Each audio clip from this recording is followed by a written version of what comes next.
Okay, good morning, everybody. I hope this is your wake-up session. And thank you, everyone, for coming. Let me just quickly set agenda. What are we going to do out here? You must have heard at least 1,000 other panels or seen YouTube videos about AI.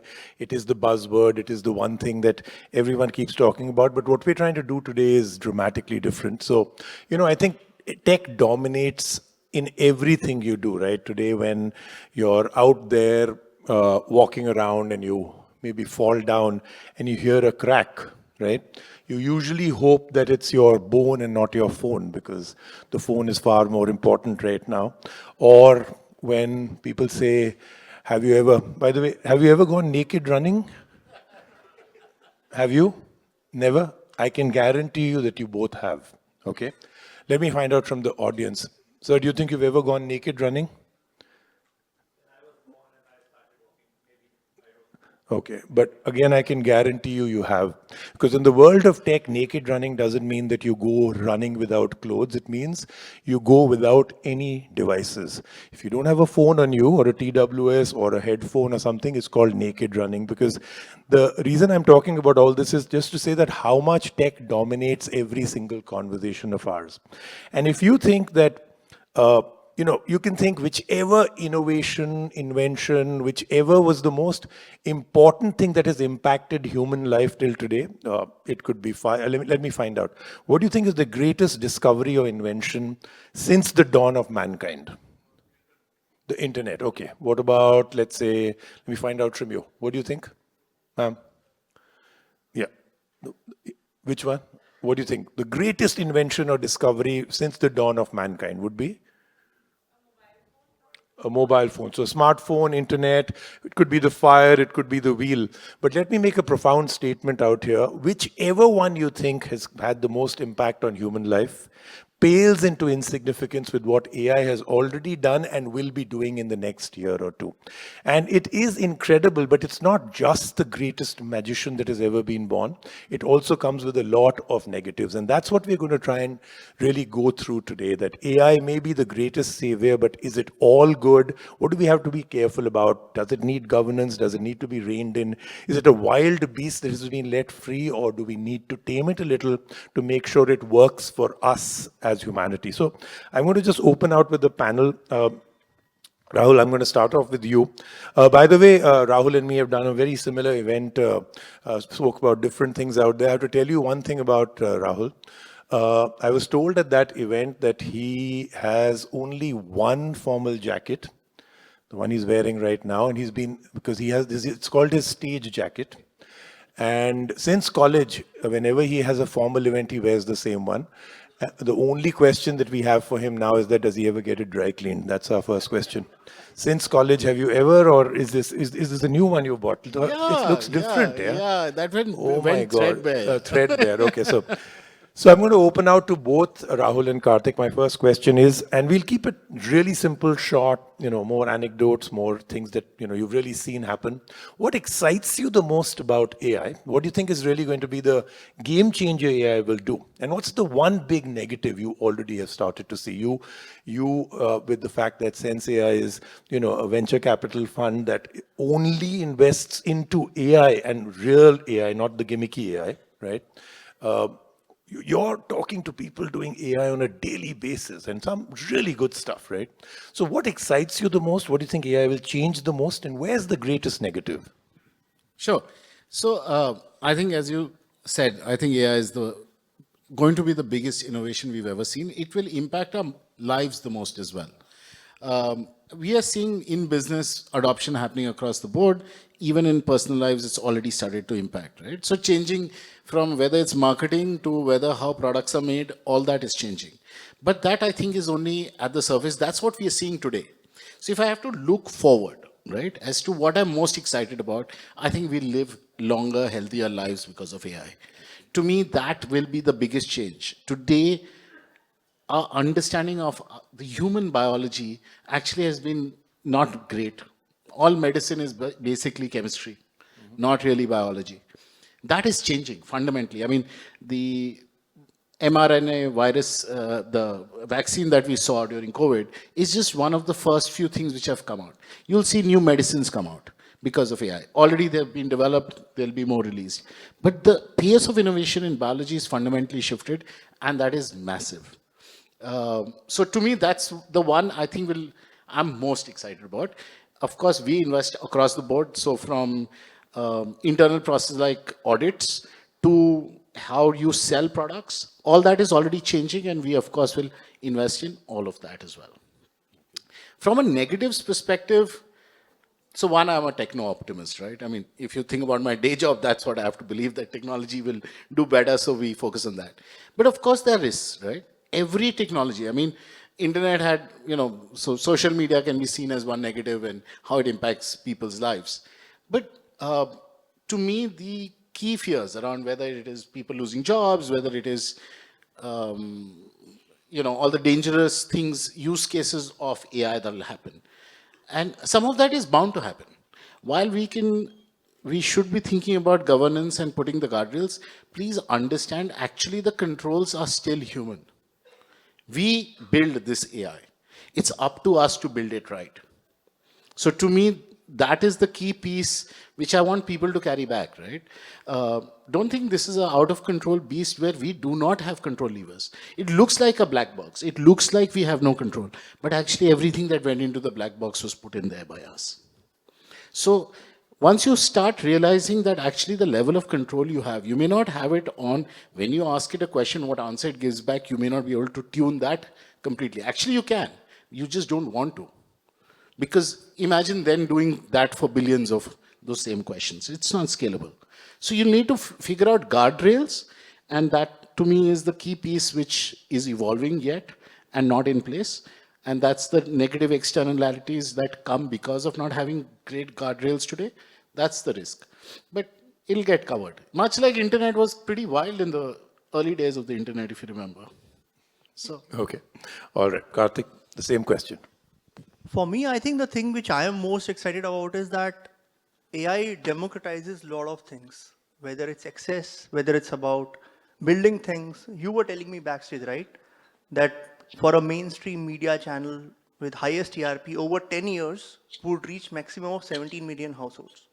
But now I can just create a digital twin of you using AI, and I could reach 23 million users, all of your audiences, in few minutes. I can build back in the day when I was at IIT, I remember IIM folks would come to us and say, hey, we need a tech co-founder because I have a great idea, I have distribution sorted, but I'm not a tech guy. And many of those ideas I have seen get killed over the years because people did not have access to technology. Technology was limited to only people who had fancy engineering degrees. But now anybody in this room, if they have a great idea, there are AI tools available to solve for your sales, your marketing communications, operations, customer support. Like I have seen times where people would need a multilingual 24/7 call center support to manage their ops. But now with people like him, he has invested in a company, I won't take name, but there are tools available in which I can set up a multilingual 24/7 customer support with a single agent, right? Or I can create an army of AI agents, right? So to me, I think that democratizing that anybody can today do anything in a shorter span of time is super exciting to me individually as well as a society. But that in the same breath is also something which is worrying because what happens then is that everything becomes commoditized. So I was having a chat with somebody on the topic of like AI SDRs are hot, right? Like sales development representative using AI, like AI calling you is pretty hot these days. So we were talking about it, and then this guy says, a young college guy, he said, but sir, who will this AI agent call? Because everything is done by AI on the other side also. So then we were like, okay, so the AI agent will call probably a AI agent at the customer end. And after a while, he said, then, sir, what will happen? Everybody will have their AI agents. They will talk and they will sort out. So like, and I didn't have a solid answer to it because 5, 6, 8 years down the line, maybe that's what's going to happen. Like our digital twins are going to be interacting. They have been trained on our memory layer. So they know what we will speak, how will we respond. So that way, and everybody would have access to it because AI democratized it. But at the same time, it also commoditized a lot of these things. So I think that's like a double-edged sword for me. Okay, great. So, lots of food for thought. I think just your opening answers gives me the next 45 minutes, but we'll jump a little, right, and get down to one thing that you said was that, look, it's not a black box where we're just throwing things in. It's still humans that are doing it, and therefore, but humans have never been good. They get very, very excited when they can either make a lot of money or they seem to think that they can change the world. And that's where I think AI's greatest problems is. So let me just throw out the 2 or 3 big negatives that are typically given, and I'll play devil's advocate for, I think, everybody in the audience. The amount of power, in terms of electricity and kind of, computing that is required just to, we are very excited when, generative AI throws out an image or a video or, text, but the amount of power it's taking behind, right, is unbelievable. Just for us to get something back, some server somewhere is doing a great amount of computing to be able to throw us that magic. So that is one that at the present moment seems to be out of control. And as he's saying, eventually when it becomes everywhere, where AI agent will talk to my AI, I think assistant is what we're going to be. Every one of us will have an AI assistant and everything else. These are all going to be power. So the power problem, the governance problem, they say, okay, let's do a quick poll out here.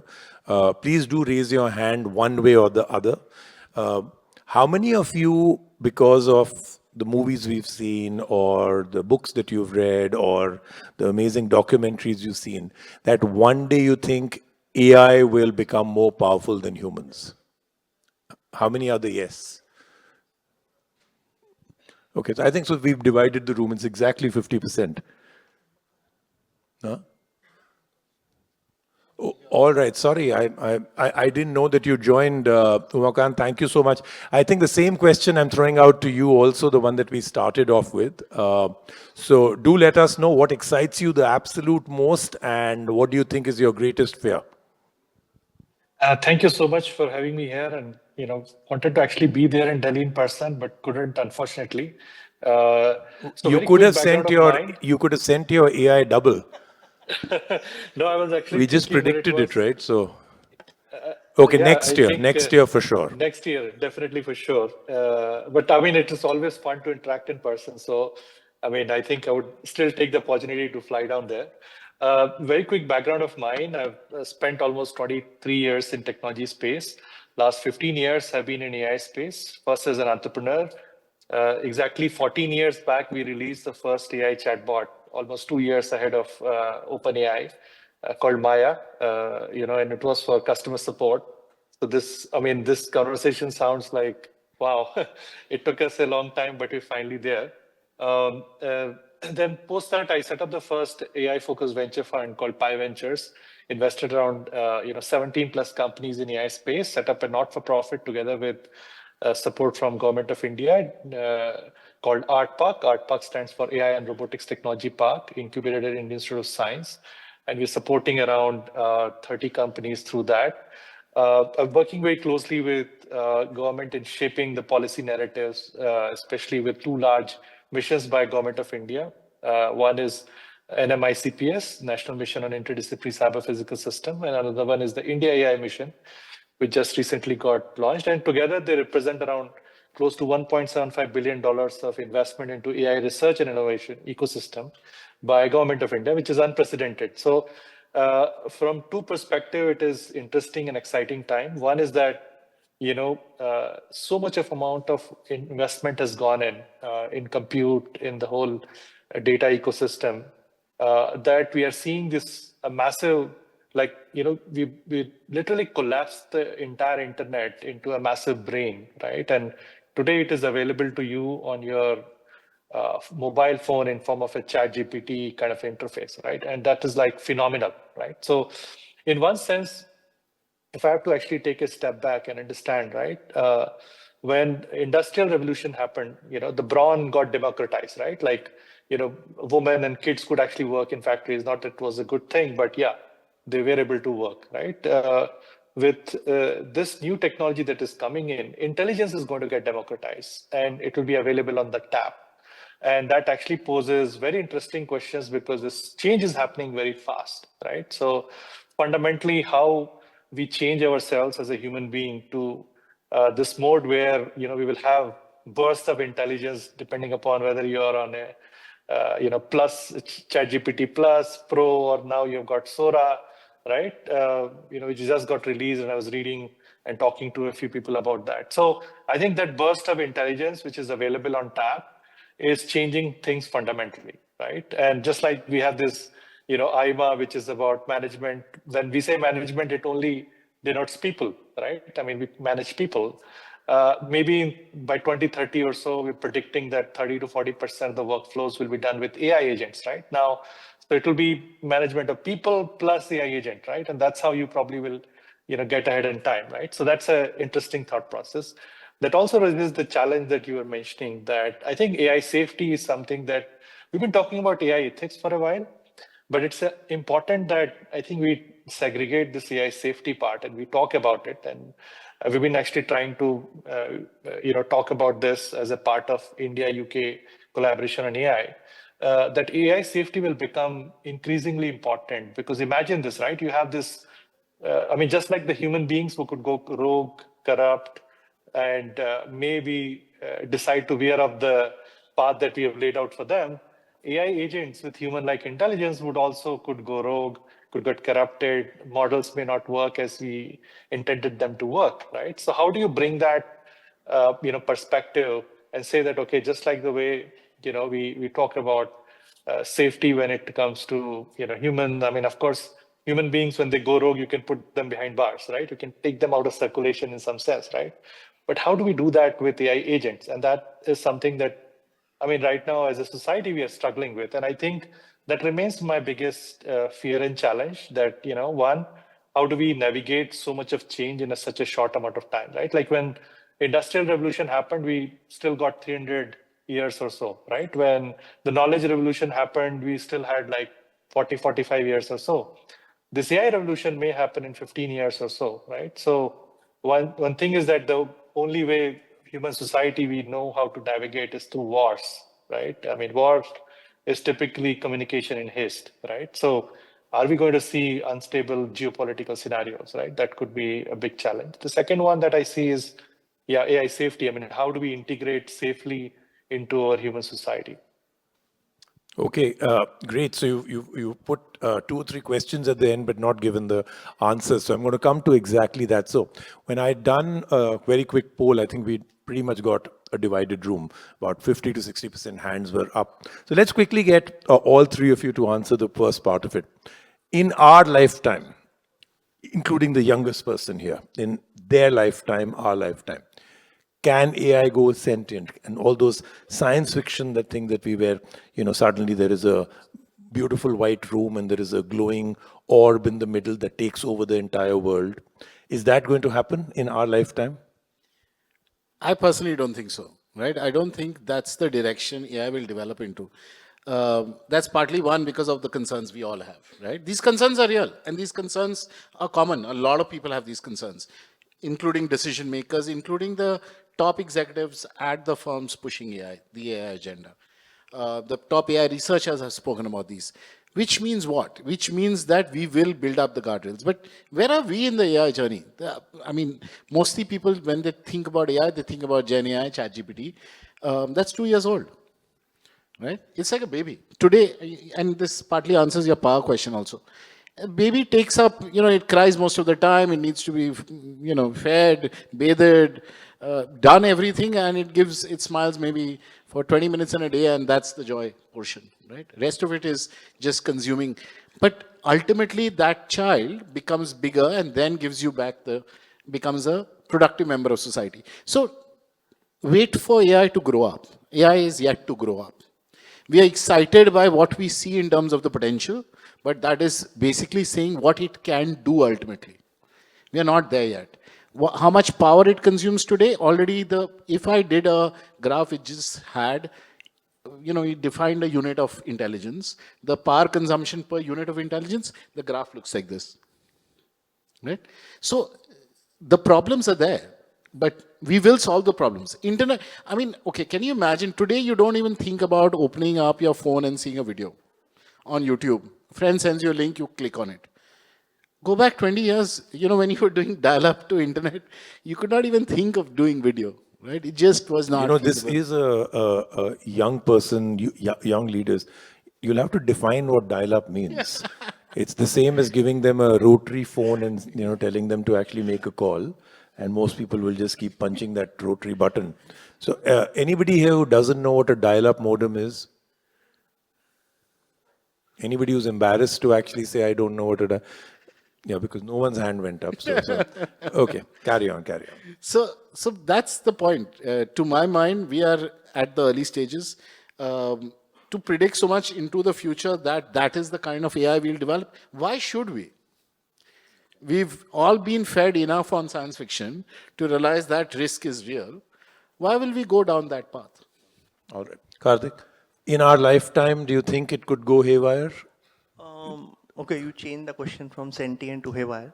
So, Sentient, haywire, both. I mean, the sentient going haywire is really where most of the science fiction comes from. right. So my personal view is that in our lifetime, we would see very organized self-orchestration of multiple agents.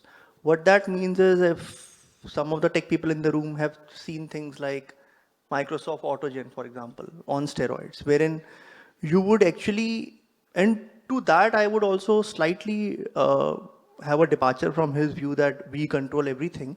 I think once the self-orchestration of agents becomes mature, there is limited direct impact you can have as a developer to control that orchestration.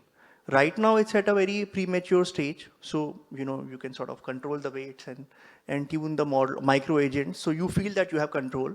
But the moment that swarming, which we say swarming AI, that becomes more and more mature, there would be limited control we could directly have because in that sense, you would not be using AI for a particular purpose. Right now, you use AI for, hey, I'm giving you an input, get me a response or take a action. But with self-orchestration agents, it would actually understand something, call another process, do something, execute it autonomously without your involvement, which may involve as many as, let's say, 100 plus agents. Once that level of sophistication gets achieved, which I feel it would in our lifetime for sure, or maybe in next 5 to 6 years, then there is a limited control you have on the outcomes and the correlation between these orchestrations. And then there is a higher risk of unintended outcomes. I will not say whether it's haywire or not, because as humans also, we may not be in the know of things that this is the most optimum way to do a particular process. So we might think it's haywire because it's a deviation from my thought process, but maybe AI is optimizing some other function. Let me respond to that. So I actually agree with your vision as to what will happen with AI and how much it will develop. Absolutely all the stuff you described will happen, right? That's actually not even too far into the future. Autonomous agents acting and orchestrating and swarming, all that will happen. But we will also create AI which will control the rest of the AI. AI police. How do we control human beings? How do we do it? How do our laws work? We have somebody who makes sure that the other people are not stepping out of line. If you're doing it at scale, the only way you'll do it is use technology.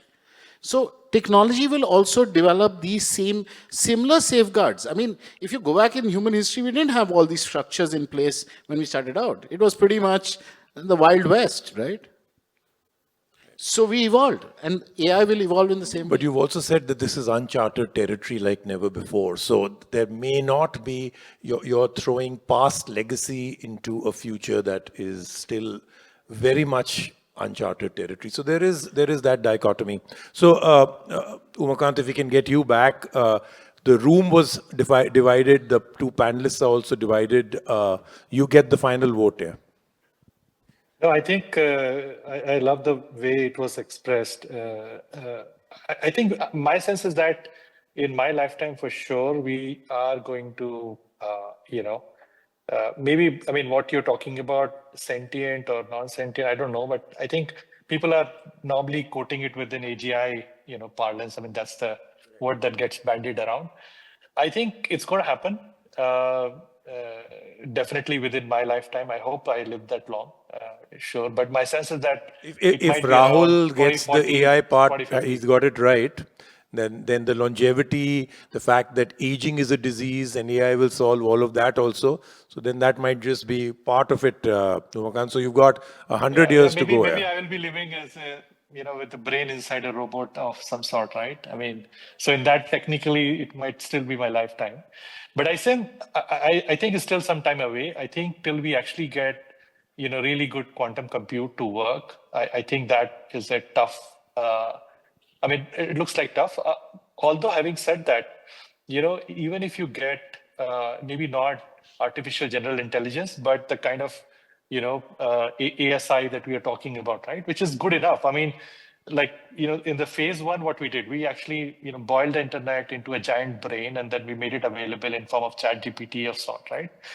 Stage two, what I see very clearly is that we are putting it inside, these agent kind of workflows, right? So the brain works, and with that, you're able to solve problems which, has to be done in steps, right? And then, of course, you have to interact with humans. And so that basically are more complex problem, right? And that is significant portion of our universe, right? Phase three is where we probably are going to put that inside actual robots and physical agents. And, we are going to have these, robots running around together working with us. And maybe it might be a city full of robots and humans working together, right? Maybe that would be the stage three. But even with, stage two, as was pointed out, right? I think we are going to see significant output. Whether, I mean, I'm still divided over the fact that, I mean, if you take a step back and understand that this Earth is run by maybe a higher intelligence than us, right? We're still not able to predict weather, right? So definitely that intelligence is way better than us, and it has not killed us, right? Maybe so far it has not killed us. So I wouldn't say that the real challenge or threat is going to be us getting exterminated by AI or a sentient AI. But I think the real challenge is going to be that a really powerful AI combined with human stupidity is still a very potent combination, right? And we have seen that we have the capability to destroy the Earth with our natural stupidity. The challenge is that will AI, which is unchecked and not really brought into the purview, could run amok and maybe give us because all of us have biases, right? The way we are born, we have biases, right? The only challenge is that with technology, these biases can scale massively, and that's a challenge. Right. Okay, no, great answer. And I love Umakant. He uses all the buzzwords to do with AI, right? Okay, we boiled the whole of internet into a single brain, and you're really flexing, yeah, Umakant, I have to say.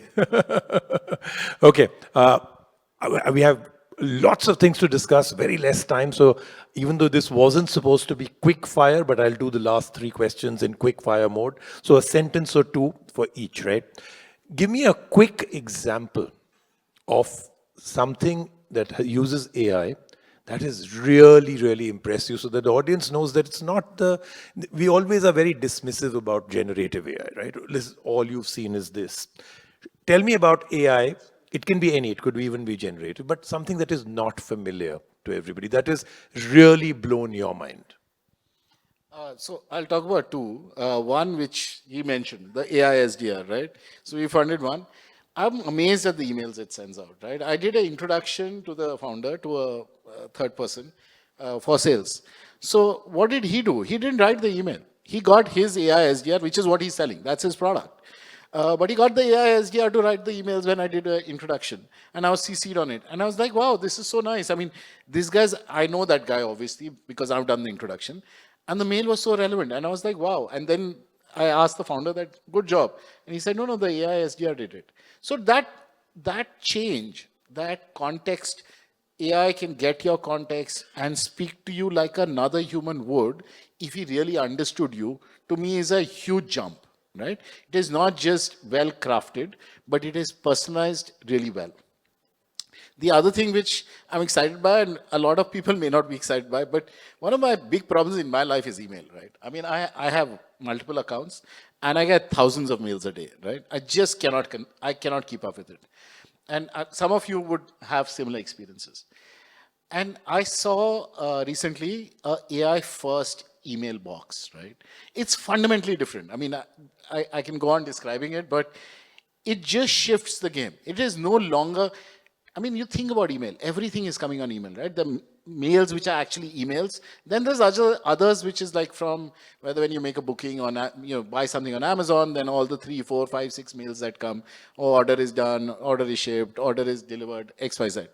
To anything to do with your bank statements, all these are different nature, right? Today, emails look at everything the same way. All email, you have a box which has mails, but they shouldn't be represented that way. So this guy just showed me a completely new way of looking based on the data, the content inside it, the mail changes. These are simple but so powerful ways to change how we work, how we live, that you'll be surprised. Okay, good examples out there because this affects daily life. Yes. And a huge part of our daily life. Kartik? So one of the things I have seen is what we are also building along with Grok, not the Elon Musk wala, the other GROQ one, wherein using their LPUs and working closely with them, we've been able to develop a conversational toy for kids. And what has amazed me, because there's something which we've done a lot of R&D along with them to build it, wherein it's not only a conversation. So right now there are a lot of tools in which you can do a sort of give input, get response sort of a conversation, right? But what it can do now is it has a memory layer. So after a while, it can start initiating conversations on its own, depending upon your routine, your behavior, what's happening in your life. And to me, that's very powerful because like he jokingly said that all of us would have AI assistants. You can have an AI assistant right now, but it would only execute a particular task when it is initiated. But imagine assistant that is auto-triggered and can manage conversations on your behalf or even with you, like your alter ego of sorts, which over a period of time knows everything about you, has the entire sort of context refresh done, and it can be like your alter ego and it can execute tasks on your behalf. That is something I used to think it's like few years down the line. But what I have seen in last 6 months working with them closely is that it's something which is available right now, which we could apply even in a sales and marketing scenario or in personal lives. I think that will be a truly game changer. And the latency is amazing. I mean, like it feels like a natural human conversation, less than 1 second, no lags, no delay. And it also can understand now. So the problem with, sorry, I'm taking maybe a minute more, but one of the biggest challenges with most of the NLP models in voice is that it cannot distinguish the kind of statement is it, whether it's declarative or it's a question. Like I can say, Rahul, you took my phone. Or I can say, Rahul, you took my phone. Or I can do acquisition. Rahul, you took my phone. Most of the agents today will just process it as Rahul, you took my phone as a text Statement, and yeah. do processing on it. But if you are able to better curate from the tonality and what the person is really intending to ask, I think that is a game changer which I am seeing now happening in the more mature conversational agent space. Is this toy already available? It's already available. Yeah. It can initiate conversations based It can on initiate conversation. your It knows time, about it. lifestyle. Yeah. So the more time what you it's spend learned. with it, the more it can understand about you and initiate What is it called? conversations. It's called Scooby's AI. It's what we have built. Okay. And the toy is called Pookie in a stuffed toy format and Kiki in a robotic format. So we have two avatars. And what is the cost for this? 8,999. Okay, all right, interesting. Okay, Umakant, one example, AI that completely blew your mind. I think it's interesting. I think when LLMs, burst through the scene and we had ChatGPT, one of the things that first shook me up was I was actually during these general elections that we had, right? And I asked it to predict how many number of seats BJP is going to win. And the error ratio of that prediction just blew me off because it was actually very, very close to what eventually numbers panned out. And that just gave me an indication that, wow, these models are really good at predicting future outcomes. That was one. The second one actually is a test for the audience, and you can try it. If you've been using ChatGPT or any of these agents, right? Just ask a question that, share with me something you might have learned during, my interaction with you, which I may not know myself. And that answer to that question was very, very interesting for me. Okay, so in fact, this is a very interesting one. So do try it out, not right now, but do try it out. Share with me something about myself to do with my interactions that I may not. The key that Umakant has told you that I may not be aware of myself. You will be very, very surprised at what you get back. It's very insightful, right? Okay, we are here for a very interesting event. This entire seminar that we are having out here, which is to do with young leaders, people that are here to maybe just start off, and this is management. A lot of people say that technology has done amazing things for people, but only those that are touched by technology. Those untouched by technology, either by language or by geographical position, tier 2, tier 3 villages, where those got very far left behind. Now with the compounding overall effect of AI, one statement that a lot of people make is that if you use AI, you will be 10x faster and 10x better, which obviously corresponds to if you're not using AI, then you will be 10x slower and 10x worse, which if you compound it is into thousands, right? So those untouched by technology will get even far left behind, right? What's the best advice you would give to people, especially young leaders in the management situation? What do you mean by I see a lot of advice that people give, understand AI and, start using it every day and, start implementing it in every part of your. What's the best advice you can give? How do you get started with AI? Not just using it as a tool for your daily interactions or, generate a video or something. What do you mean by use AI? What's the best advice you can give? Sure. Though I'm going to also respond to your hypothesis that it will get the people to stay further behind. Actually, no. See, if you look at AI, we all know how to type. Everybody, I think, in this room knows how to type. But if you go to your grandfather's generation, nobody knew how to type. Why is that? We learned to type to deal with technology. The reason people are getting left behind is because they don't know how to, they've never grown up with computers. They don't know how to type. They know how to speak, because that's how you deal with other humans. So they all know some language or the other, but they may not know how to type and use a computer. That problem goes away with AI. Technology till date did not allow those who couldn't type to really interact. AI completely removes that barrier. It doesn't, as he said, it can anticipate and it can actually interact with you. Of course, you can talk and talk to it and it will respond. So that to me is the big change AI brings. It helps those people catch up. Education, health, you look at how delivery will happen to those people, fundamentally changing. We have startups in our portfolio like Kioskin, which are absolutely attacking the same segment that people are scared of getting left behind. Coming to the advice I'd give to young leaders from using AI perspective. So depends on the industry you're in, right? Today, if I divide it broadly into two big halves, it's not really nuanced, but if you'll get what I'm trying. One is more traditional, less digital industries, right? And these are industries which felt that they've been left behind from technology. There's not enough technology in them. I think there's a massive opportunity. In fact, one of the things we are doing now is looking for companies that are attacking these industries, because the delta available there is huge, right? The parallel is, of course, in India, we went straight from not having any phones to having, internet, smartphones, right? This jump is the same happening. AI allows you to get out of inputting data. AI itself captures the data for you. It automatically analyzes it for you. We've done this in construction. Construction today, why? Because you have blue collar workers, people never use technology there. How do you use technology on a construction site? Who will input the data? How will technology work? Completely changing that, right? So for traditional industries, look for these leaps. These leaps are available. Look for places where you do not have good data available. Actually, now look for AI which will help you capture the data itself. So think data first and think where in your organization you need better data and find AI solutions for that. I think that will be one simple way to look at it from a traditional. When you look at it from the digital world, now you have lots of data, you already have lots of technology, but now look at where the interaction pieces are repetitive, right? Why get people to do that?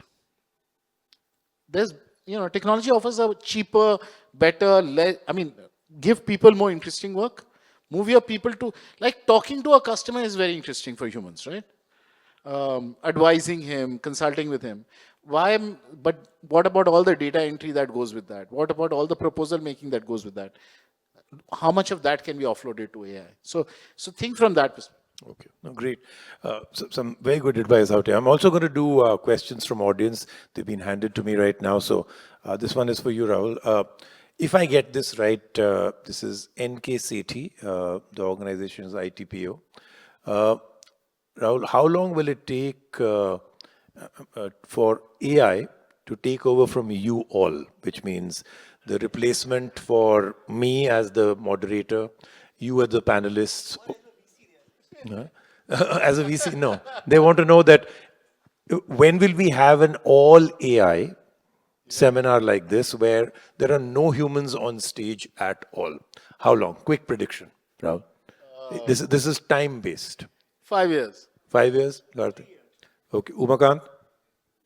It's already here. It's Umakant. How do we now check whether you're human or not? Like, is there a test we could try out? Is there a particular way? Is there a way to know that this is not a digital twin that is already on?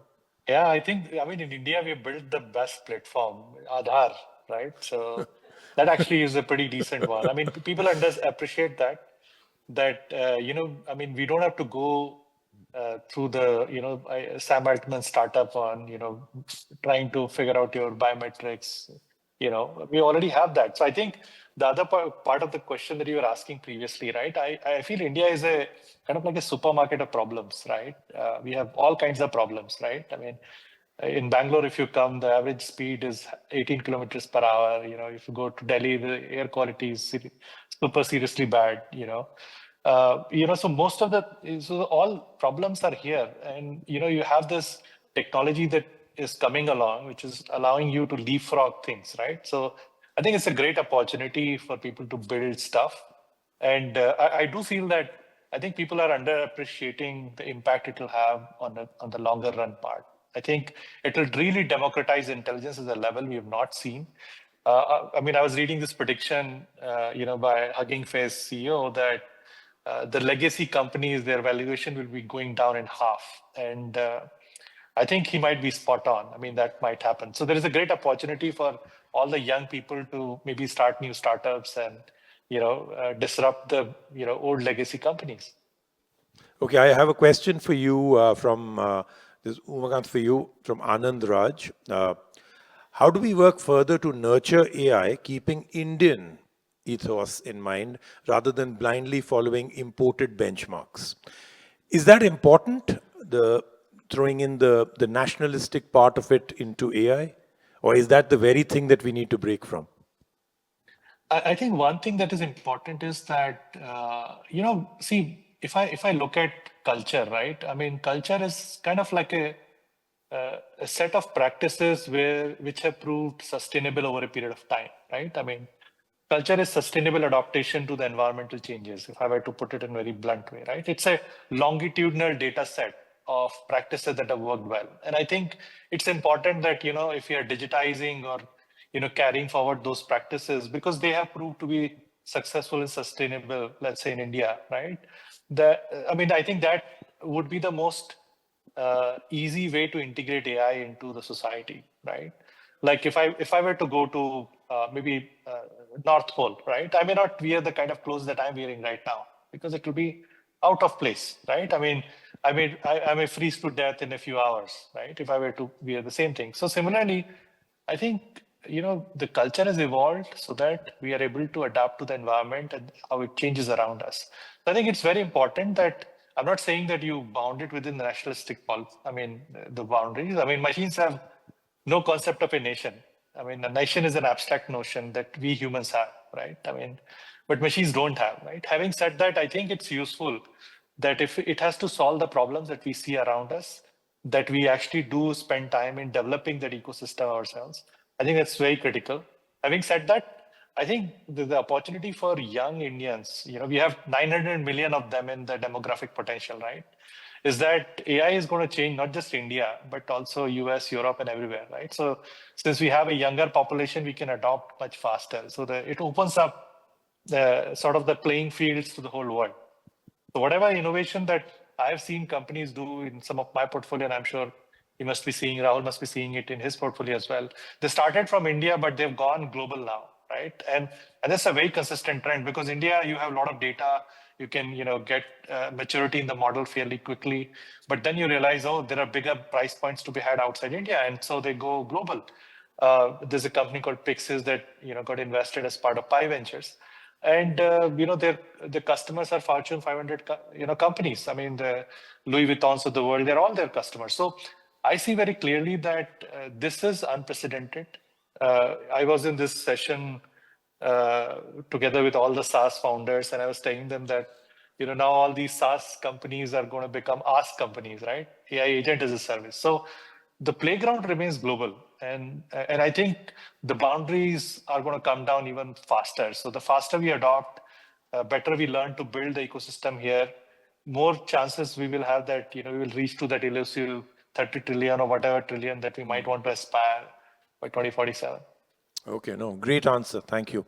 Okay, Kartik, you have the last one. First, great advice that you can give to people starting off right now, young leaders and people from management. How do you truly adopt AI for whatever you're doing right now and into the future? I think one of the things which I keep discussing with not only young people, but even older people around the use of AI is that whole debate between two prongs of it. One is like, do we build something on top of an existing model or a platform or a foundation structure available, or do we build something from the scratch, right? That's a key debate which happens between a lot of people, and it's partly promulgated by the VC community because a lot of times VCs ask what's the moat, what's the IP, and I see a lot of founders then getting distracted into building something fundamental in AI and then applying it into a use case, and then they lose out on time because you cannot compete with the large foundation model building companies. So my advice on that front would be to build on top of something to begin with and not waste a lot of time focusing on a war which, that statement with by Sam Altman that you will not be able to win, but it's your right and to try. So that's one. On second front, I think I see a lot of times in management, people sort of having solutions, chasing problems that, oh, I saw this interesting AI tool now, where can I fit it into my organization? So that becomes a bit counterproductive. Rather than that, I would partly agree with what Rahul was saying, that if you can figure out a use case in the organization, mostly around scale or skill, like in India, cost is a iffy because many times you would see that on a transaction level, it's actually cheaper to have a non-AI solution because of the local wage rates. But skill, definitely, like in the example of SDRs or sales, the way you can train an AI model to handle conversations on your behalf 24/7 concurrently to n number of connections with a more personalized level of conversation, that is something which a human agent cannot do repeatedly day in, day out for 9 hours or 10 hours. Like AI can do it for 24 hours. So I think wherever it's about skill, and secondly about scale, like you have a process or a business which you are not able to scale because of paucity of resources, therein AI gives you an opportunity to explore that astronomical scale using some of the tools. So I think first start with problems which you're facing in your business rather than looking at some fancy gimmicky tool in the market and then trying to force fit it in your setup. Again, great answer. That's pretty much all the time we have. Thank you so much to all the three panelists, and thank you all. I'm sure there are many, many more questions you have. The panelists will be available, one-to-one maybe if they're around for a short while. And thank you so much for listening to us. quickly, I don't think I'm going to use what we usually do as a sign-off. Hope to see all of you next year because the probability is that it'll be our AI agents. But just little food for thought. It could be our AI twins here, and you could be deploying your AI assistants to actually be sitting in audience. So that's one of the worlds that we may be going into, good or bad. I leave it for you all to think about. Thank you so much.